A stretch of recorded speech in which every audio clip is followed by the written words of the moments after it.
The end is now in sight after 44 days on the picket lines. I want to take the people back outside above our station. Yes. If you've been with us here, you've been watching this picture develop. This is live right now. You say the police chief is actually on the scene. Chief Mike Trenley, of course, just officially sworn in this week. Toledo Edison right now in storm mode. About 500 customers without power in Toledo. This number was into the thousands earlier this evening. Among other things, the deal includes a 25% general wage increase over the next 4.5 years. Workers will get an 11% increase immediately once the deal is ratified. They will also get cost of living allowances. The union says Stellantis also is committed to doubling the workforce at Toledo machining plant in Perrysburg. That curfew for teenagers went into effect after a quadruple shooting on Friday that the police chief there called outrageous. Let's get back out live to the picket lines at the Toledo Jeep plant where we find 13 Action News reporter Brenna Nye. Brenna, you talked to some workers today who tell you this strike is an ordeal really for their whole families. Americans getting the gift of declining gas prices this holiday season. In the U.S., prices have fallen every month for the last 3 months. Here in Ohio, prices falling to $2.69 on average this weekend. 1 month ago, we sat at $3.14 here in Ohio. That is a decline of 45 cents a gallon over the course of the last month. Only 3 states in the country have seen sharper declines over that time period. 31 states in the country, including Michigan and Ohio, sitting below the $3 mark. The national average tonight sits at $3.03 a gallon, according to Gas Buddy.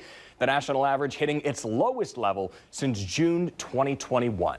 Hello, everybody. Josh Croup, 13 ABC Action News, back with you here live with our continuing coverage of this nasty weather system that's continuing to make its way through our area. We're monitoring Storm Tracker as it continues to move throughout Lucas County, which could see very different snow totals depending on where you're at in the county. We also have a team of reporters out and about right now. We often talk about hurricanes there in the Atlantic, like Ike that made its way into Ohio. But Hurricane Hillary is in the eastern Pacific. Why do we usually hear so little about storms in that region? Man, it got chilly out there and it got chilly fast. And now we're starting to see some rain move into the area. Let's get right over to First Alert meteorologist Derek Witt, because Derek, there is another round here that you've been tracking. In fact, I just saw a little bit of lightning on one of the TVs that you have behind you here. We've heard quite the show. We have seen quite the show. But man, it's almost over, just not quite yet. That's what gets you to come back to the course. It does, but when you actually hit the course, if you just want to have a good time, the sooner you can tell yourself and convince yourself, which might be the hard part, that you're not Tiger Woods, the more fun you're going to end up having. Or you could just be like LG there and just go to the mini golf course, which could still be equally as frustrating. Well, and you know, going to that driving range, it's talking about heated facilities when it's cold. Nice. That is really nice. I mean, because there's days you go there in the early spring and you're trying to get ready for the summer, and the club's got a little bite when you hit it wrong. That would be quite handy. Not going to need that tonight. Hey, thank you so much for spending the afternoon with us. Action News at 5. Coming up next, this squirrel poking its head up out of a pumpkin. Elisa Lynn 63, the username on this in Toledo, captioning it, "How do you drive this thing?" Good question, squirrel. I think we'll figure it out together. And this is actually a nice segue to this one here. Chad Patterson over in Wauseon, apparently a big National Lampoon's Christmas Vacation fan, as am I. Squirrel, of course, included in the tree. The Griswold family here, I think, would approve. Thank you so much for submitting this to us, Chad. Finally, we'll round it out with a sunrise. We started with one, we'll end with one. This time at Pace Center Park in Sylvania. Zoom in and see the bag that Santa's got there. A couple years ago during COVID, he actually had a mask on. You might remember that. Let's freeze Santa here and check in on his count because he's got a busy night ahead of him. So far, NORAD says Santa has delivered 4.1 billion gifts. Next up, he's headed to Ghana. Tonight on Action News 11. He'll be close to us. Hey, thank you so much for spending some time with us. Dan and I will see you back here tonight at 11 o'clock on 13 ABC. Going to go through some of the numbers right now. We'll get you some of the reaction to this news because it's coming in and it's coming in fast. But we have that gold check mark going to the yeses here in the state of Ohio. Let's show you where issue 1 is faring well. And then we'll talk about marijuana here momentarily as well, because no race call for issue 2 at this time, but it is leading.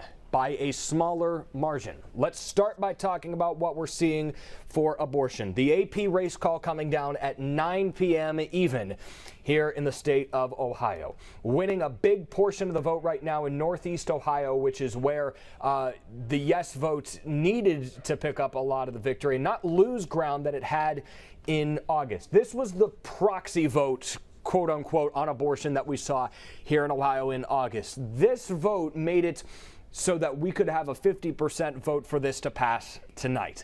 If this August vote ended up failing, it was a proposal to make it harder to change the state's constitution. If this would have ended up passing, we would have needed 60% tonight in order to pass. We do not need that because it ended up failing. It was a no on issue 1 in August.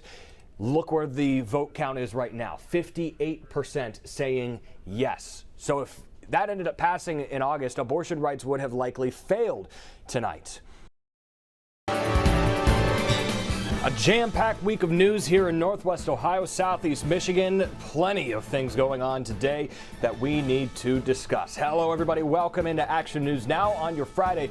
I'm Josh Croup. This behind me, one of the big things that we're following today and we will continue to follow here in the days to come. A first alert weather day issued for Wednesday. We'll discuss the flash freeze that is likely Tuesday night into Wednesday that could affect one of the busiest travel days of the year here coming up. Point of the program here, every Friday at 1 o'clock we gather to talk about some of the stories that you may have missed over the course of the last week in our Week in Review newscast. Digital exclusive here on 13abc.com or wherever you stream 13 Action News. If you can't hang out with us for the entire program, we do this. We put 90 seconds on the clock, get you in and out with some of our biggest stories in the Action News in 90. And let's start the clock here and go over to Sidecut Metro Park. Police say a 76-year-old man involved in a fight here has died. An autopsy showed John Meeker suffered blunt head trauma that included a skull fracture. But the circumstances surrounding his death still under investigation. Maumee police are taking the lead on this now. They're asking for anybody with information to reach out. Elsewhere, police looking for suspects in a double homicide that happened Tuesday night in Toledo. Police say two 21-year-old men were shot to death in a car near Rosedale and Bluff. Toledo now has 34 homicides this year, down from 66 reported last year. General Motors becomes the first of the big three Detroit automakers to reach a deal with union members. 54% of UAW members across the country have voted in favor of their tentative agreement with the automaker. That does not include workers in Toledo who rejected the deal. Voting continues, meantime, at Stellantis and Ford. More problems up north. Michigan's Jim Harbaugh going to serve out his suspension.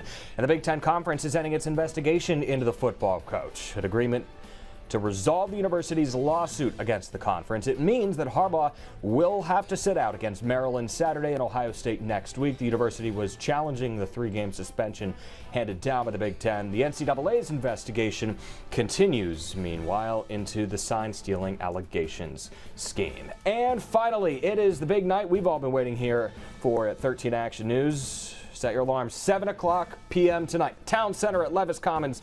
Tree lighting special right here on 13 ABC. As you see there, festivities begin at 4 p.m. ahead of that tree lighting special. With that, you are caught up to speed here on your Friday afternoon with just some of the big stories that you may have missed over the course of the last week. Plenty of other things to get to here on the program today, including the deal rejected by GM workers that we just talked about.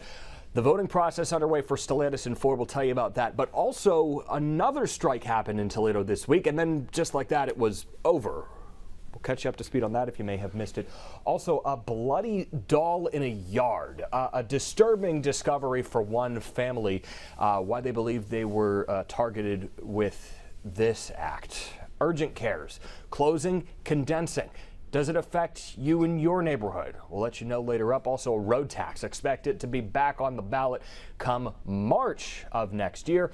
Alongside your vote for president, for the primary race, you could also vote to decide whether or not you should keep having tax dollars go to fix roads in Toledo. Also, big millionaire now in Swanton as a result of a big jackpot earlier this week.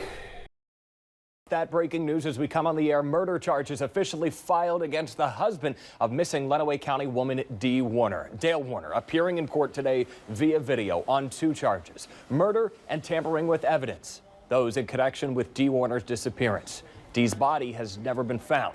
That made the case even more complicated, but Michigan State Police now say they believe they have a strong enough case, and they got the go-ahead from county prosecutors to file the charges. Dale's defense lawyers have reservations about the charges, even though police feel confident in what they have. The body is the main thing that we need. Dale Warner's bond set at $20 million. He's due back in court Monday. Friends and family of Dee Warner were in the courtroom today as Dale faced a judge. We spoke with some of those family members after the arraignment. Let's go to 13 Action News reporter Carly Petrus live outside the courthouse. What do they have to say, Carly? All right, Carly Petrus live for us tonight. Carly, thank you. Elsewhere, police arrested a mommy man in connection with the death of a 76-year-old stemming from a fight at Sidecut Metro Park. 34-year-old Zachary Boyer is charged with reckless homicide in the death of John Meeker. Police say Boyer and Meeker were involved in a fight at Sidecut near the Silver Lake area on November 4th. Meeker died 11 days later. The autopsy found the 76-year-old died of a severe head injury. It's unclear what led up to that fight.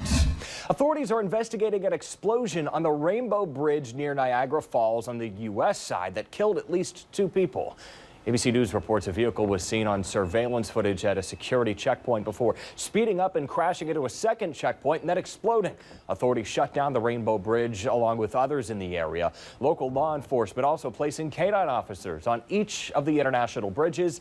Cars being searched at Buffalo's airport out of an abundance of caution. Closely with them. New York's governor says right now there appear to be no signs that this is terrorism related. Federal authorities, including the FBI, are investigating. A woman says she was pulled over by another woman pretending to be a police officer. Now she's speaking out about it. It happened last Friday. A person says she was on I-75 North when a black sedan flipped on sirens and a spotlight. Woman says she immediately called 911 and stayed on the phone with the dispatcher. Police say the driver of the sedan, 47-year-old Vita Bennett, demanded the person step out of the vehicle and wanted to speak about a traffic infraction. Doesn't give you the right to scare the crap out of me. 13 Action News reached out to Bennett for comment. She has not returned our calls.